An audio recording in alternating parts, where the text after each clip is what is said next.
Okay, initially I was just going to make you a video of how I pin, but I realized I could just easily tell you how I hem. So this is the leg, this is the excess that I cut off of the pant leg. This would be the scrap, but I'm just going to use it to show you.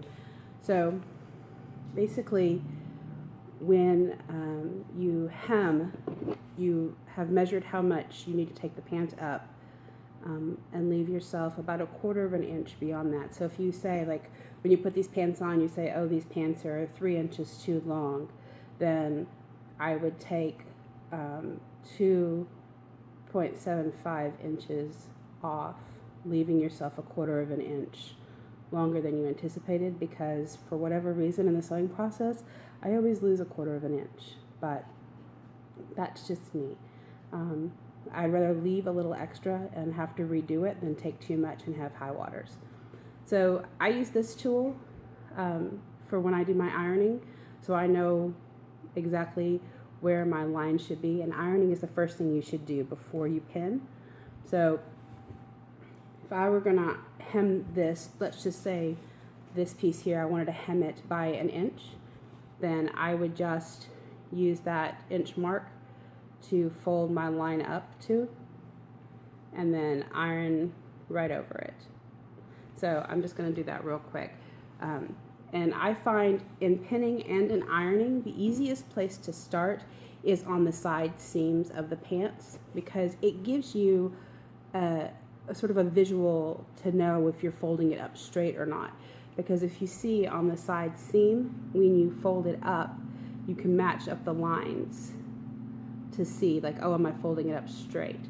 So I always start with the side seams when I iron and when I pin. So that's what I'm going to do first.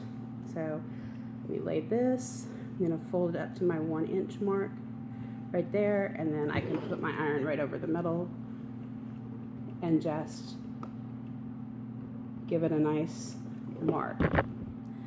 I didn't iron perfect, but it gave me a good starting point. And so then I would turn this over, and I'll do the same thing on this seam, where I'll fold it up to my 1 inch mark. And then make sure your little plastic thing is not in this space where the iron is going to be. And then give it a good pressing, like that. And you'll see that I have a crease on the fabric, so I'm starting to make that. So I'm just going to pause the video, and I'm going to go ahead and iron all the way around, doing the exact same technique. I'll do it one more time just to, so I do my 2 side seams, and then I come in and do the middle. So now, again, I'm just going to fold it up to the 1 inch.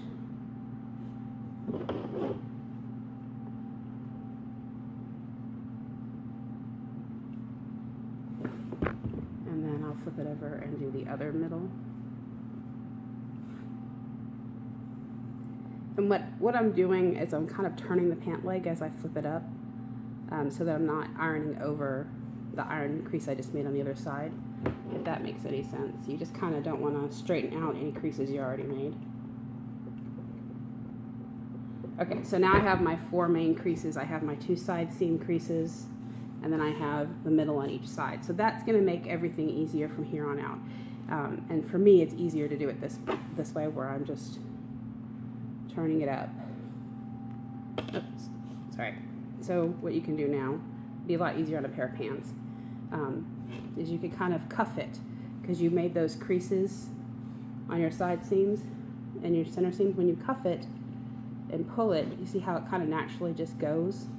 So now I can just kind of set it, use my thing to mark it, and it folds almost perfectly. So now I can just kind of go over it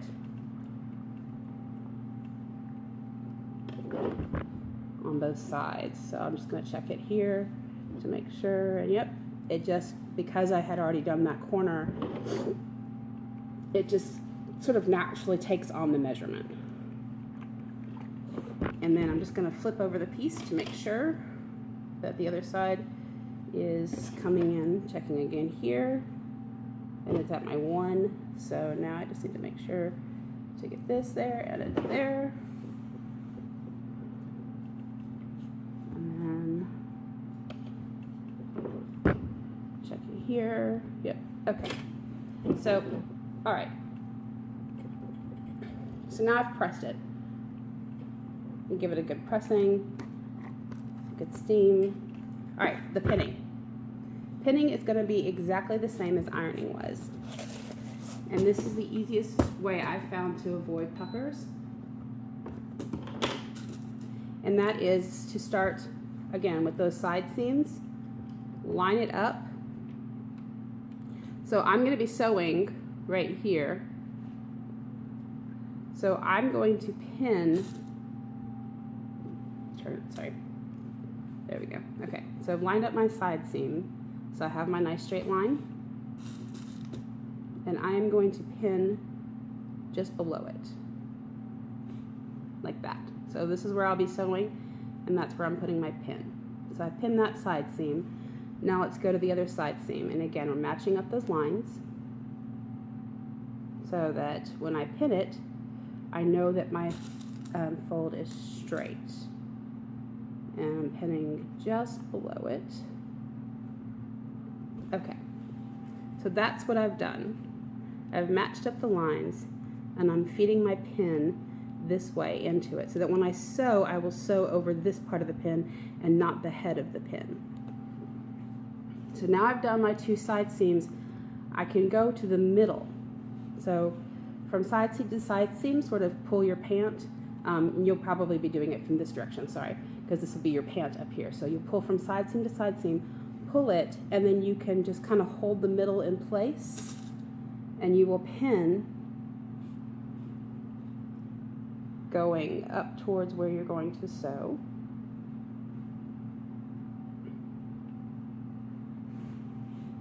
So again, this is the sewing line. It's going to sew over that. So once you have your two side seams and you've pinned your middle, you're going to take from the middle to one of your side seams and just pull it a little bit so that you don't want to stretch it, especially if your fabric is stretchy. So you're just going to pull from one side seam. I should turn this. It's so hard to do it at an angle. But you're going to pull from one side seam to the middle to make sure that there's no gathering in between. So from this pin to this pin, I'm just pulling the fabric, and I'm going to pin right between them. And this is a lot easier than I'm making it look because I'm trying to do it at an angle the camera can see. Let me see if I can give you a better visual without a, nope, I can't do it. Sorry, camera sucks. Okay, so side seam to middle, a pin splitting the difference, and now doing the same thing on this side. From this middle to this side seam, just giving it a nice tug to make sure there's no gathering, and putting a pin in it. Oops. And you want to keep your pin as straight as possible. So that's one side of the pants so far. If you have a stretchier fabric than what I have, you may want to pin in between, and that's same process. Just make sure from pin to pin you have a nice flat fabric panel, and then you just pin it between. So again, I'm just pulling from pin to pin and then going across.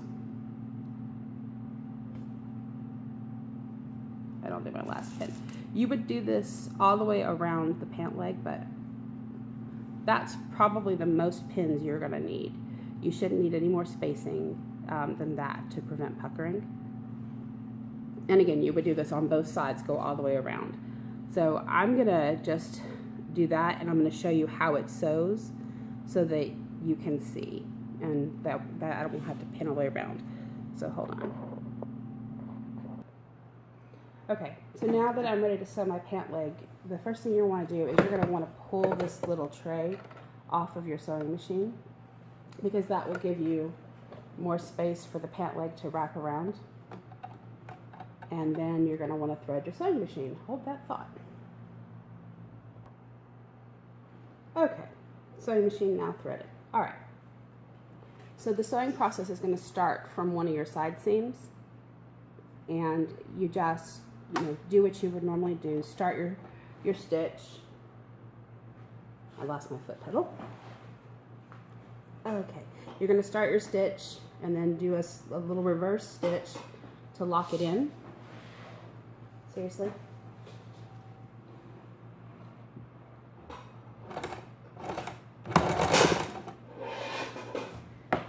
My life, seriously, is a joke. Okay. I should have paused the video for that, but you'll get to enjoy the comedy. All right.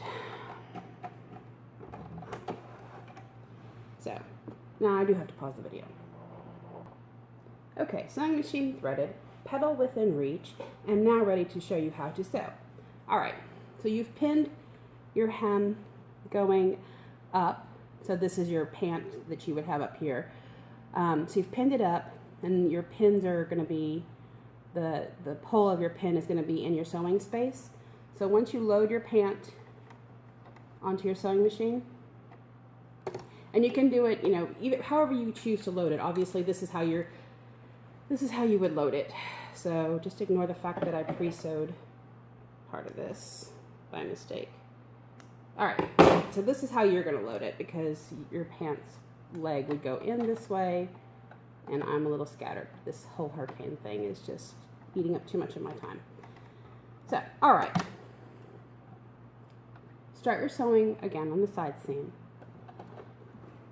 Sew a little bit forward, reverse, and then as you sew, you're going to want to hold the pant leg like this, and you're going to want to you don't want to pull it because you don't want to stretch it, but you just want to hold it with a little bit of tension, and you're going to be pulling the bottom towards you as the sewing machine takes the top. And as it sews, you're going to see it's going to go right over the pins. The pins aren't going to be a problem. And I am watching, for me, my fabric needs to be, I'm using the foot of the sewing machine as a sort of visual identity of where my fabric needs to feed in, so I know where my stitch is. And then when you would go all the way around, obviously, but I didn't. But when you get to the end, you just do a little forward and reverse to finish it off. And the reason that you want to start from the side seams is that if there is any puckering, it'll be hidden on the inside of the leg and not the front of the back of the leg. But to show you, I did not take my pins out when I sewed. And as you can see, the sewing machine goes over them just fine. Like specifically this one, it's in the stitch, and you can just pull it out and it doesn't have any impact on the stitch whatsoever. So hopefully that makes sense. But you can always call me and I can happily walk you through it as well if you like.